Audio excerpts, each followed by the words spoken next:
So guys Saturday episode అయితే అలా complete అయిపోయింది. నాకైతే చాలా ఫన్నీ మూమెంట్స్ అయితే నిన్న చూశాను రామారావుతోటిది. చాలా బాగున్నాయి ఫన్నీ మూమెంట్స్. రామారావుతోటి నవ్వీయకుండానే అందరిని నవ్విచ్చేసారనమాట. ప్రోమో కట్ చాలా బాగుంది.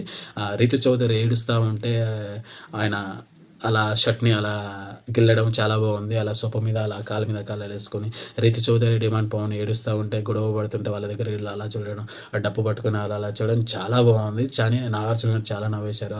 హౌస్ కంటెస్టెంట్ చాలా మంది అందరు నవ్వేశారు. అసలు ఇంత ఫన్నీ మూమెంట్ ఉందని ఆడియన్స్ కూడా చాలా బాగా నవ్వేసామనమాట. చాలా బాగుంది.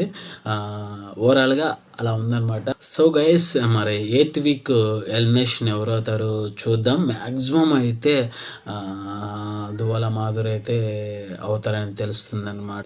డిమాండ్ పవన్‌కి అయితే పనిష్మెంట్ అయితే ఇచ్చారు. కొన్ని కోట్ల మంది చూస్తారు. అలా తోయడం తప్పు కదా అని చెప్పి ఆడియన్స్‌కి తప్పైందని క్షమించడం అడిగారు. అలాగే మన రితు చౌదరికి కూడా సారీ చెప్పని చెప్పించారు. సో గైస్ ఎందుకంటే బిగ్ బాస్ షో కొన్ని కోట్ల మంది చూస్తారు. అలా చులకనగా చూడడం తప్పు కదా, అలా దుబ్బడం తప్పు కదా అని చెప్పి పనిష్మెంట్ ఇచ్చారు. ఎందుకంటే నెక్స్ట్ టైం వచ్చిన కంటెస్టెంట్లు కూడా అలా చనువు తీసుకొని అలా చేస్తారేమని చెప్పి బిగ్ బాస్ షో అయితే అలా పనిష్మెంట్ ఇచ్చారు. సో గైస్ దివ్యకైతే పనిష్మెంట్ అనేది కెప్టెన్ అయితే ఇస్తారు. అంతవరకు వెయిట్ చేయని చెప్పాను. అదొకటి ఒక ఎత్తు అయితే మన రాము రాథోడ్ కామెడీ అయితే చాలా బాగుంది.